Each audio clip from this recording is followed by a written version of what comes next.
Hi, my name is Tim Polasek, and today I'm going to be walking you through the mini course that I've created for CS 6460 Educational Technology. What I decided to create for this class was a mini course based around improving peer feedback. What I wanted to do was create a class that would help people in improving the ways that they give peer feedback. I think it's a very important tool for a lot of the classes that we take here, especially for ones like educational technology, where getting input on your project as you go is extremely important, and you want to get that peer feedback from as many sources as possible. I'm sure many of us have all had the instance where we get a single line of peer feedback, and that just doesn't feel like you've added anything to your project by viewing that. So my goal was to kind of provide a platform for people to go and learn about how to give better peer feedback, and kind of get some of the understanding of why peer feedback is important.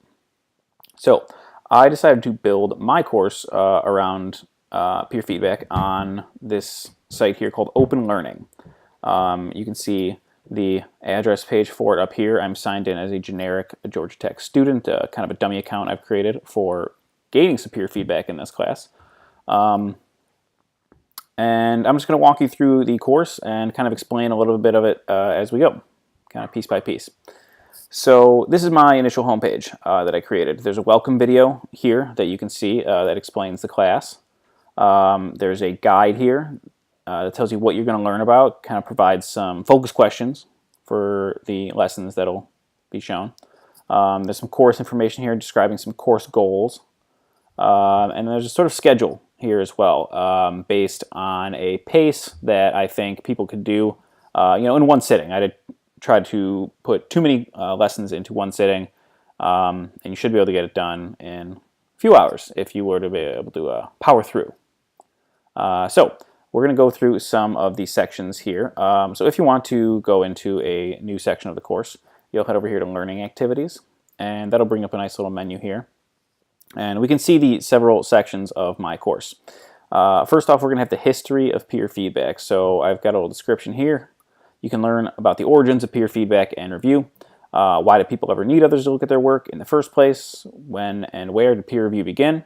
When did peer review become a standard practice? And everything you ever want to know about the history of peer feedback. So kind of the cool thing here is you can see the little pie graphs here that tell you how far you've come in that section of the course. And since this is a dummy account that was used to get some peer feedback, I've had some people check in and do a few lessons. So first one is establishing the need for peer feedback. We also have battling bad science. Why do we need peer review in the first place? And then abbreviated history of peer review. So as you'll see, you can click on one of these mini lessons here, and it'll bring you to a new page. Here, you'll see a YouTube video here. I've kind of got a short description of what we need. And what you're supposed to do is watch the video and kind of answer some of the questions below. As you can see, some of these questions have already been answered. There's a lot of different types of questions that we've got here, from multiple choice to short answer to matching. So yeah, there's a number of different ways that you can interact with each section of the course. So basically for these questions, I've set most of them to be one of two things, either correct or incorrect. That's usually going to be our responses in terms of multiple choice or matching. And some of the short answer questions are looking for specific words, or they're going to be opinion based, in which case I'm just trying to get the person taking the course to think about their what they're learning and respond that way. So the next one I have here is called Battling Bad Science, and it's going to be a TED Talk. Another good way to kind of introduce some of the topics that I'm looking at here. So I don't want to start with too many lectures. I thought it'd be nice for people to kind of get a sort of expert point of view on this before delving into my own research. So again, we have a number of different quiz questions coming up afterwards. You see a new one here, which is kind of fill in the blanks. None of these should be groundbreaking and how difficult they are, but it's really to get people thinking about what they watched and why they're watching it. The next one I have here is an abbreviated history of peer review. And you can see here, we're going to be learning about where it came from. So this is some of the original video content that I made and recorded. So you'll see here that we've got a number of different slides. These are each going to be between 1 and 2 minutes long, usually. And then after a good portion of them, there's going to be a short quiz just to kind of pick up on some of the information that was in the video. They're divided into shorter sections. Not all sections have quizzes, but I kind of broke down the lessons into smaller chunks so nobody has to sit through a 6, 7, 8 minute video before moving on to the next part. So I tried to keep it lively and fun during some of the interviews, and you can see by the titles. I may or may not have done that depending on your point of view. The next section here we have is called the merits of peer feedback. And here we're going to learn about the necessities and benefits of peer feedback and review. Why should you have your work reviewed by your peers in class or in academia? How does peer feedback help people? Not only are we going to talk about how it helps the original authors, people getting feedback, but how does it help the reviewers as well? And what role does peer feedback and review play in the lives of students and learners alike? So as you can see, this one hasn't been started yet. We got ready to start, so we'll jump in and take a look. As it loads here, we'll see how we're going to learn about the benefits of peer review to society as a whole. So a few instructions here. Just please watch the videos and answer the questions when applicable. Go through here, and sometimes you'll see, again, questions afterwards.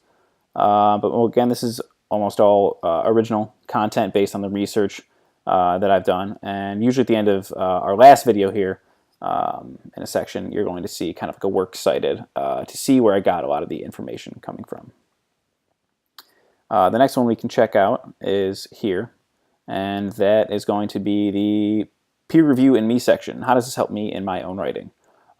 So this section of the course talks mostly about if you're doing the review, how does that help you? If you're giving feedback to others, what kind of benefits are going to come your way? And we can see as we go through some of the videos, all the time spent reviewing actually ends up helping people.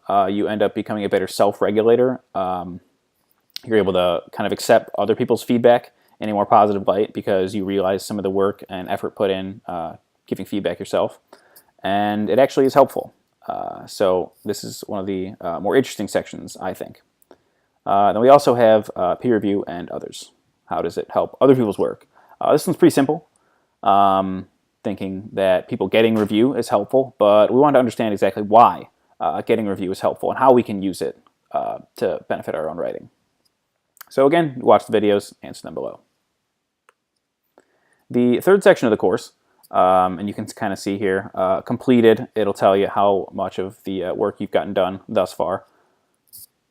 We move on to anonymity and peer feedback. This is a really important section that I think for people to look at, mainly because, one, we don't use anonymity and peer feedback in our class, Educational Technology, but it is an important factor in real-world peer review, and we all know that people's behavior online changes when it's anonymous.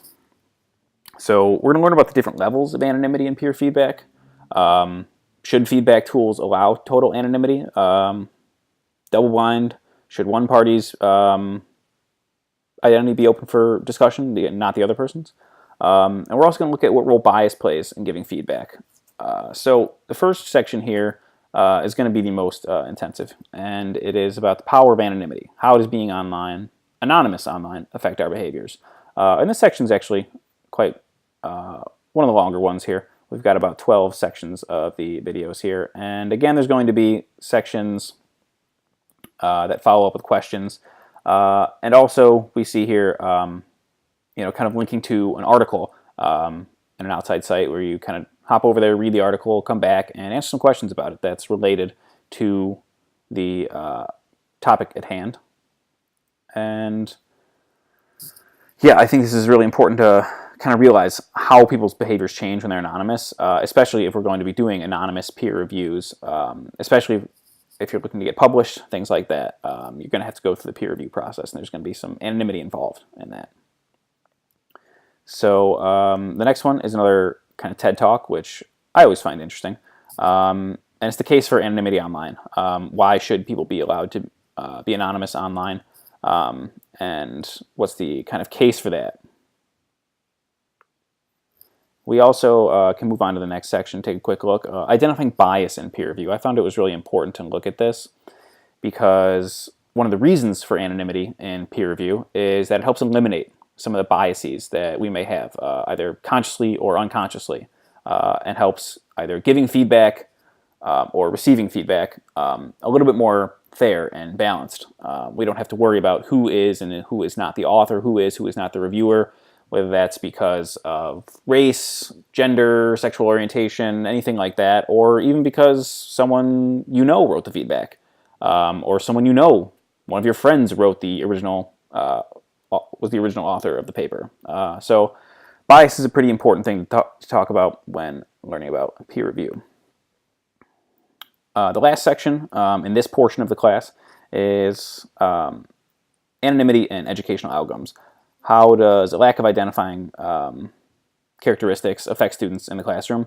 And I was kind of surprised to find how some different things like electronic response systems in large lecture halls and colleges, things like that, are pretty positive experiences for a lot of people in increasing their engagement in class. And increasing engagement tends to lead to increased learning. So anonymity and educational outcomes is a pretty interesting area in my estimation, and I hope you'll feel the same way after taking this section of the course. The last section of my course is about creating good peer feedback. Here's a place that we can learn about how to give effective and useful peer feedback while taking courses in the OMSCS for starters, and kind of moving on if you're going to continue on in any sort of academia afterwards. So what are some basic class policies outlined for giving peer feedback? How should the feedback be structured? And what are some tips and tricks you can use to improve the quality of feedback you give to others? So the first section here is reviewing some basic course policies about creating peer feedback. These are written by Dr. David Joyner, who actually has an interview embedded in here as well for this class. So this kind of just sets out some basic guidelines that have been given out for our class, how we can best meet our commitments as peer reviewers, not only to ourselves, but to others as well. The next section here is our view of kind of some contemporary literature on improving peer review. What best practices can we find in recent studies to help us give peer feedback? So we kind of go through some ways to help us take advantage of the opportunities that peer review presents, and also goes over some ways that we can potentially improve it in the future. So some of the questions here are going to be more opinion-based, based on what people think, but as long as the user is kind of stimulating or feeling some stimulation while watching these and being asked to think about it, I think that's just as important as having a right or wrong, true or false type of answer. Two more sections left that I want to go through. Identifying good and bad peer feedback. This is based on a research-based method to identify what is good and about peer feedback and what we want to try to avoid. So there's some questions here, and we just go through 6 different areas where peer feedback what a good peer feedback has. And there's also some examples down here of different types of peer feedback, and since this is a short answer response here, we want to talk about ranking them, giving at least one critique or praise based on the research we just learned about, practicing and demonstrating those skills of identifying what is good and what is bad. The last section of the class is based on tips and tricks. What can I do to give constructive peer feedback? So not only recognizing what is good feedback when you get it, but also how can I do that for others? Providing insights to others is really helpful. The more you kind of put into your peer feedback, the more you can get out of it. Not only in terms of improving your own writing skills, but it's always nice to get all your participation points as well. So again, this is research-based, going through what can I do to provide insightful feedback, and what are the steps I can do to get there. As you can see, there's some things in here, read all the way through, take notes, explain your rationale, don't get too wide on your feedback, make sure you're only giving feedback on the points that most need it, and also including my favorite little picture in the whole course here, the angry man here, is to watch your language when giving feedback. So yeah, that is my course based on peer feedback, and I hope that you guys have a chance to take a look around and hopefully leave some peer feedback for me based on how the course worked out. Thanks for watching.